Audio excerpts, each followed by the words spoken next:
Kabila ndenge na minito ndenge na zako yebisa bino.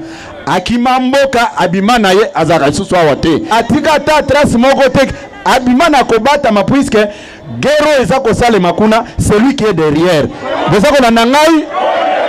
Cette sortie médiatique d'Augustin Kabouya, secrétaire général et président de l'UDPS, le 30 mars 2024 au quartier général du parti, lui a coûté le lynchage médiatique et des critiques sévères, même par ceux de sa famille politique.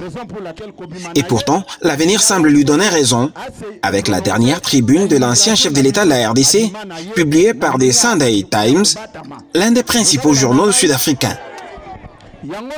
Pour le chef du parti au pouvoir, le prédécesseur de Félix Tshisekedi a raté l'occasion de cette ère. C'est une sortie médiatique ratée, puisque Kabila, quand nous regardons dans les tableaux son parcours, la manière dont il a géré le pays, je ne pense pas que c'est quelqu'un qui est mieux placé pour parler. Et je suis désolé, il n'a pas eu de bons conseillers pour qu'il puisse se taire. Une tribune de Joseph Kabila qui ne laisse pas de suspense quant à son appartenance au groupe terroriste du M23 AFC. Les masques sont tombés. Augustin Kabouya s'en félicite. Tout de même, il regrette d'avoir été mal compris par une certaine opinion dans son pays. Moi, je parlais en fonction de ce que j'ai détenu comme information. Et j'étais allé plus loin pour dire que Kabila est sorti sans toutefois être identifié par les services d'immigration. C'était des attaques, des lynchages médiatiques, des attaques dans les réseaux sociaux. C'était une occasion d'en finir avec Kabouya. Mais aujourd'hui, nous sommes rattrapés. J'avais dit clairement que c'est Kabila qui est derrière Corneille Nangaa. Et c'est Kagame qui est derrière Kabila. C'est un bloc, un réseau. Personne n'en va écrire. Et vous avez vu à cette époque-là, les proches de Kabila rentrer dans les comptes Facebook de certaines personnes. Vous allez voir, il y avait la haine, la méchanceté. Comme la vérité venait de moi, les gens ne voulaient pas croire. Aujourd'hui, Kabila est sorti au grand jour.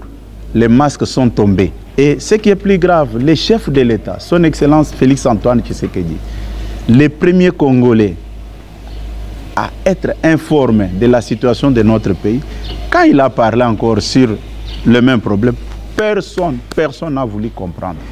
Et aujourd'hui, c'est Kabila qui apparaît au grand jour pour manifester son mécontentement.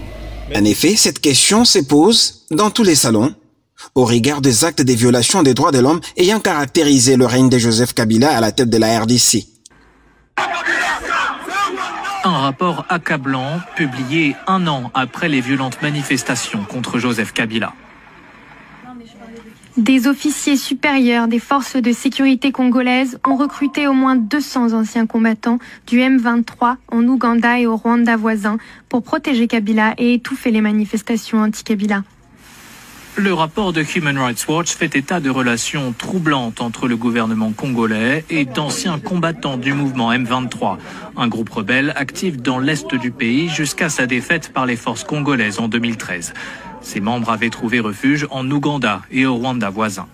Selon le rapport, les anciens rebelles auraient été transférés en RDC en décembre 2016 et déployés à Kinshasa, Lubumbashi et Goma, où ils ont été intégrés aux forces de police, à l'armée et à la garde présidentielle. Leur mission, selon l'ONG, réprimer avec la plus grande violence les manifestations contre le président Kabila après son refus de quitter le pouvoir à la fin de son deuxième mandat. Menée entre le 19 et le 22 décembre 2016, cette répression aurait fait 62 morts et des centaines de blessés.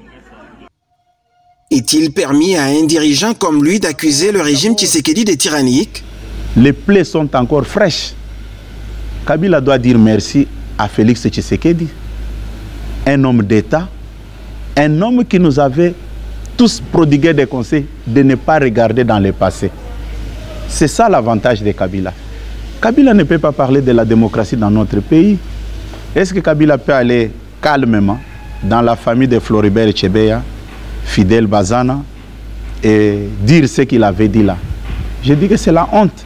Et quand il s'en prend même à la SADC, mais qui ne sait pas qu'en 1998, c'est grâce à la SADC, quand ses amis rwandais avaient pris le contrôle des barrages Linga et quelques provinces de notre pays, c'est la SADC qui avait fait échec à la coalition des Kagame, qui voulait à tout prix revenir, comme Mouzé disait, qu'ils ont goûté au miel. Kabila a recruté les M23, a mené les M23 ici pour réprimer les manifestants. Tout le monde le sait. C'est le régime Kabila qui nous a appris les langages des entreprises canard boité. C'est le régime Kabila. Aujourd'hui, Kabila est conscient. Moi, je le comprends. Pourquoi il est retourné à la voie des armes? Il est retourné dans cette vieille méthode déjà dépassée de recourir à la violence pour accéder au pouvoir, puisqu'il sait très bien que s'il y a les élections libres et démocratiques organisées dans notre pays, vu la manière dont ils ont mal géré les pays, dont ils ont mal géré la chose publique, personne ne peut voter pour eux. Lui avec son entourage, ils sont conscients. Moi je vous dis, au jour d'aujourd'hui, je me frotte les mains. Je suis très content. Et comme on dit, quelle que soit la durée de la nuit, le soleil finira toujours par apparaître. Kabila s'est caché. Moi, j'étais conscient. Il faut regarder comment est-ce que les proches de Kabila sont en train de sillonner, sont en train de chanter la victoire. Nous sommes là. Et je vous dis, ce n'est pas à un vieux singe qu'on apprend des grimaces. Ils doivent comprendre qu'ils ont affaire à un Tshisekedi. Ils avaient affaire à un Tshisekedi, Étienne, sans impérium. Mais maintenant, ils ont affaire à un Tshisekedi Félix avec l'impérium. Ça ne peut pas passer comme ça. Tout ce qu'ils montent de gauche à droite, croyant qu'ils vont arriver au pouvoir, ça ne passera pas. À noter, la sortie médiatique de Joseph Kabila, ancien chef de l'État de la République démocratique du Congo, intervient au moment où la pression de la communauté internationale monte contre le régime de Kigali. D'abord, je tiens aussi à féliciter son Excellence, Monsieur le Président de la République, qui a prouvé à la face du monde qu'on peut terminer une guerre par la voie diplomatique. Aujourd'hui, tous les prétextes que Kagame a avancés avec ses proches sont devenus des arguments non fondés. Sur le plan international, personne ne l'écoute, puisque tout ce qu'il avançait comme argument, on l'a piégé. Kagame disait que non, je me bats pour la sécurité du Rwanda, et les FDLR sont au Congo, ils représentent les dangers pour le régime de Kigali. Kagame est tombé dans son propre piège. Kagame arrive à Goma. Au lieu de s'arrêter, il va nommer des gouverneurs, puisque Nanga c'est un simple exécutant. Kagame va nommer des gouverneurs, on va voir la police rwandaise faire son entrée, l'armée rwandaise, 10 000 hommes arriver à Goma, sans présenter même un seul FDLR.